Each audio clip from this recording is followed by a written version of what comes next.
I need space. Have you ever heard those words and felt your world tilt on its axis, wondering what terrible transgression you've committed? Did you ever find yourself dissecting every conversation, every glance, every moment of intimacy, searching for clues like a detective at a crime scene that never actually happened?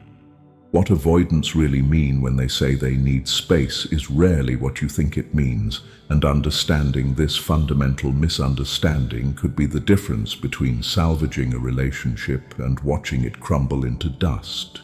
You see, when an avoidant person utters those fateful words, they're not necessarily running from you. They're running toward themselves. But here's the rub. They assume you can read their minds, that you understand the intricate workings of their internal world as clearly as they do. This, my dear viewers, is what psychologists call the illusion of transparency, the mistaken belief that our thoughts, feelings, and motivations are as obvious to others as they are to ourselves. It's rather like assuming everyone can see the elaborate puppet show happening behind your eyes, when in reality they're only seeing the blank theater curtain. The avoidant individual, shaped by years of learning that emotional needs are burdensome and that self-reliance is survival, operates from a completely different playbook than those with secure attachment styles. When they say, "I need space," they're often communicating something far more nuanced than rejection. They might mean, "I'm overwhelmed by how much I care about you and need to regulate these unfamiliar feelings." They could be saying, "I'm afraid of being vulnerable and need time to build courage." Or perhaps they're expressing, "I love you so much it terrifies me, and I need to remind myself that I can survive without you before I can choose to be with you." But here's where the framing effect comes into play, that cognitive bias that causes us to interpret information based on how it's presented rather than its actual content. When your avoidant partner says they need space, your anxious mind frames it as abandonment, rejection, or the beginning of the end. Their avoidant mind, however, frames it as necessary maintenance, like a car that needs an oil change to run properly. Same words, completely different movies playing in your respective heads. Throughout this exploration, we'll delve deep into the labyrinthine world of avoidant attachment, decode the real messages hidden beneath their seemingly simple requests for space, and most importantly, learn how to respond in ways that honor both their needs and your own. We'll examine why traditional relationship advice often fails spectacularly with avoidant partners, discover the counterintuitive approaches that actually work, and understand how to navigate these choppy waters without losing yourself in the process. Because understanding what avoidants really mean when they say they need space isn't just about saving relationships. It's about transforming them into something more authentic, more resilient, and paradoxically, more intimate than you ever thought possible. Let me tell you about Marcus and Sarah, a couple I once knew whose story illuminates this phenomenon beautifully. Marcus, a brilliant architect with the emotional availability of a Victorian gentleman, had been with Sarah for 2 years. Their relationship was a dance of approach and withdrawal, intimacy and distance that would have made even the most seasoned choreographer dizzy. One evening, after a particularly wonderful weekend together, the kind where they'd shared childhood stories, made love with unusual tenderness, and talked about maybe, possibly, perhaps moving in together, Marcus looked at Sarah over breakfast and said, with the same tone one might use to discuss the weather, "I think I need some space to figure things out." Sarah, bless her heart, heard these words through the filter of every romantic comedy she'd ever watched, every relationship article she'd ever read, every friend who'd been unceremoniously dumped after hearing similar words. To her, "I need space" meant, "I'm losing interest," or "I've found someone else," or "You're too much trouble." The framing effect had transformed his words into a rejection so complete, so devastating, that she couldn't see past her own interpretation to understand what he was actually trying to communicate. But what Marcus really meant was something entirely different. That beautiful weekend had cracked open something inside him that he'd kept carefully sealed since childhood. His parents, well-meaning but emotionally distant, had raised him to believe that needing others was weakness, that vulnerability was dangerous, and that love, while nice in theory, was ultimately unreliable. The intimacy he'd shared with Sarah felt like standing naked in a snowstorm, exhilarating and terrifying and potentially fatal all at once. When Marcus said he needed space, he was really saying, "I felt something so profound this weekend that it's shaken my entire worldview. I need time to process these feelings without the pressure of your expectations or my own fear that I'll disappoint you. I need to prove to myself that I can be okay alone before I can risk being truly vulnerable with you. I need space not from you, but from my own terror of losing myself in this relationship." But Marcus, trapped in the illusion of transparency, assumed Sarah could somehow divine all of this from his simple request. He thought his motivations were obvious, that she would understand he was asking for space to move closer, not further away. Meanwhile, Sarah, caught in her own framing effect, was already mentally packing his belongings and composing breakup texts to her friends. The tragedy unfolded over the following weeks like a slow-motion car crash. Sarah, hurt and confused, began pursuing Marcus with the desperation of someone trying to save a drowning relationship. She called more frequently, suggested activities they could do together, and peppered their conversations with questions about their future. Each well-intentioned gesture only confirmed Marcus's worst fears, that being in a relationship meant losing his autonomy, that his needs would be trampled by someone else's anxiety, that he was right to be afraid of intimacy. Marcus pulled back further, his requests for space becoming more frequent and more emphatic. Sarah, interpreting this withdrawal as confirmation of his diminishing feelings, pursued harder. It was a dance of death, each partner's attempts to solve the problem only making it worse. The very thing Sarah feared, losing Marcus, was being created by her attempts to prevent it. The very thing Marcus feared, losing himself in the relationship, was being created by his attempts to avoid it. What neither of them understood was that they were speaking different languages while using the same words. Sarah spoke the language of connection, where space meant distance and distance meant danger. Marcus spoke the language of autonomy, where space meant safety and safety meant the possibility of genuine closeness. They were like two people trying to dance to different songs, stepping on each other's feet and wondering why the music sounded so discordant. The relationship ended, not because they didn't love each other, but because neither understood what the other was really trying to say. Marcus never got the space he needed to process his feelings and choose to be vulnerable. Sarah never got the reassurance she needed that his need for space wasn't a rejection of her worth. Both got exactly what they feared most, and both walked away, convinced that they were fundamentally incompatible, when in reality, they simply lacked the tools to translate between their different attachment languages. This story, tragic as it is, plays out countless times every day in relationships around the world. The avoidant partner asks for space, meaning one thing entirely.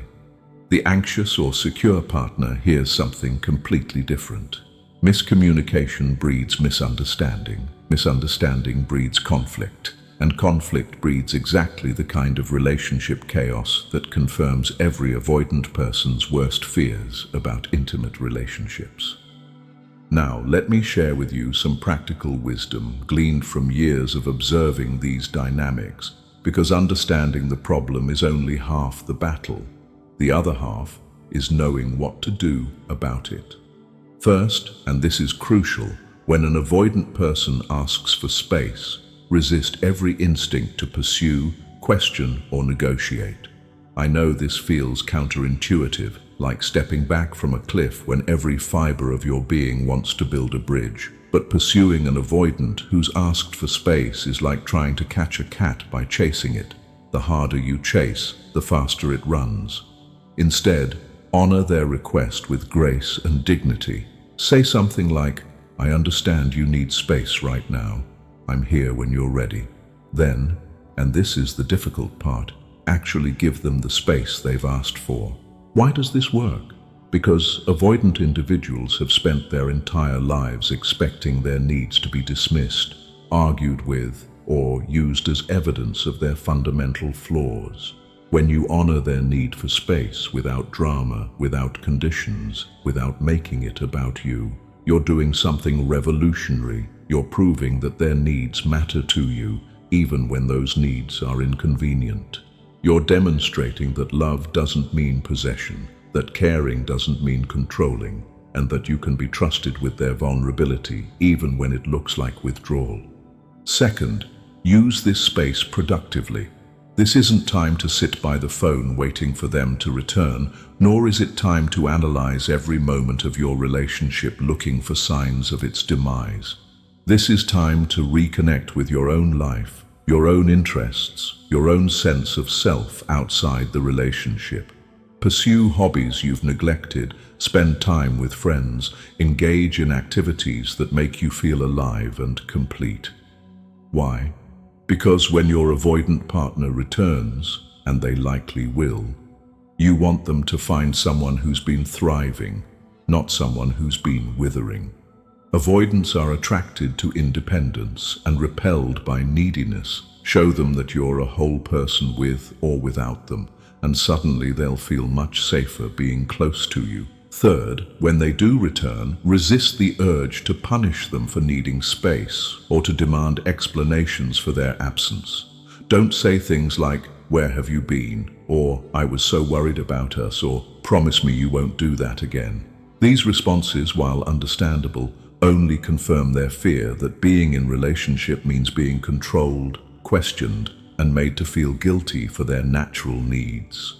Instead, welcome them back warmly, but without fanfare. Act as if their return is natural and expected, not something you've been desperately hoping for. This communicates that you trust their process and their commitment, even when you can't see or understand it. Fourth, learn to decode their actual communication.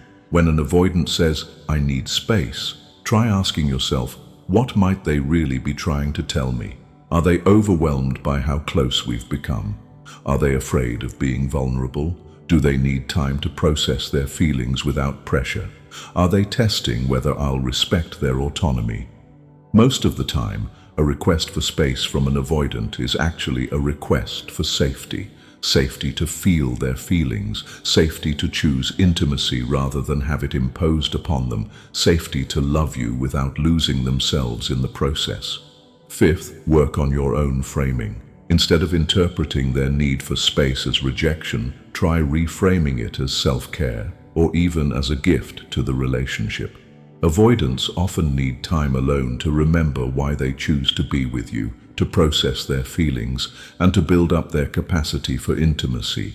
It's like a phone that needs to be charged. The fact that it needs charging doesn't mean it's broken. It means it needs energy to function properly. When you can reframe their need for space as a natural part of how they maintain their emotional well-being, it becomes much less threatening and much more understandable. Sixth, communicate your own needs clearly and without apology. Just because you're learning to honor their need for space doesn't mean you have to ignore your own need for connection and reassurance. Learn to say things like, "I respect that you need space, and I need some sense of timing so I can manage my own feelings. Would a week work for you?" Or, "I want to give you the space you need. Could you help me understand if this is about processing our last conversation or if you're having doubts about the relationship?" This isn't about negotiating their needs away. It's about making sure your needs are visible too. Seventh, recognize that change takes time. Avoidant attachment styles are typically formed in childhood and reinforced over decades of experience. Your avoidant partner isn't going to transform overnight into someone who processes emotions the way you do. But here's the beautiful thing. When avoidants feel truly safe in a relationship, When they experience unconditional acceptance of their natural rhythms and needs, they often become capable of intimacy that's deeper and more authentic than many people ever experience. They learn to choose closeness rather than simply fall into it, and that choice makes their love incredibly precious. Finally, know when to walk away. While understanding and accommodation are important, you also need to assess whether this dynamic is sustainable for you. If your avoidant partner's need for space has become a way to avoid all difficult conversations, all conflict resolution, all relationship growth, then you may be enabling their avoidance rather than supporting their healing. If you find yourself constantly walking on eggshells, afraid that any expression of need will send them running, then the relationship has become imbalanced in an unhealthy way. True love requires both understanding and boundaries, both accommodation and authenticity. The path forward requires something that seems almost mystical in our instant gratification world: patience. Not the passive patience of waiting for someone to change, but the active patience of creating space for growth, for understanding, for the slow transformation that happens when two people learn to speak each other's languages. When avoidants say they need space, they're often extending an invitation, not to pursue them, but to trust them. They're asking you to believe that their need for distance is not a rejection of your worth, but a necessary part of their journey toward genuine intimacy. They're requesting your faith in their process, even when that process looks nothing like what you think love should look like. This is revolutionary territory, my friends. We live in a culture that equates love with constant togetherness, that views any need for space as evidence of relationship problems, that teaches us to cling to what we value instead of holding it gently. Learning to love an avoidant person and allowing an avoidant person to love you requires us to challenge every assumption we've been taught about how healthy relationships should function. But here's what I've learned: the most profound intimacy often comes not from eliminating all distance, but from learning to bridge it with trust. When you can give an avoidant person the space they need without losing yourself in fear, when you can trust their love even when it doesn't look like your version of love, when you can hold steady while they do their necessary work of self-regulation and emotional processing, something magical happens. They begin to associate you with safety instead of threat, with freedom instead of entrapment, with peace instead of chaos. The next time someone you love asks for space, remember Marcus and Sarah. Remember that the same words can carry entirely different meanings, that love sometimes looks like letting go, that the bridge between two people isn't built by eliminating distance, but by learning to trust across it. Remember that understanding what avoidants really mean when they say they need space might just be the key to creating the kind of love that transforms both people involved. The kind of love that's chosen rather than compulsive, conscious rather than automatic, deep rather than just frequent. Give them space, but give it with love. Give it with trust. Give it with the quiet confidence that real love doesn't diminish with distance. It proves itself across it. And in that space, in that trust, in that radical act of loving someone the way they need to be loved rather than the way you need to love them, you might just discover something neither of you expected: that the greatest intimacy is found not in the elimination of all boundaries, but in the conscious, daily choice to love across them. If you believe this video might help someone dear to you, share it with them. A small gesture on your part could mean the world to a friend in need.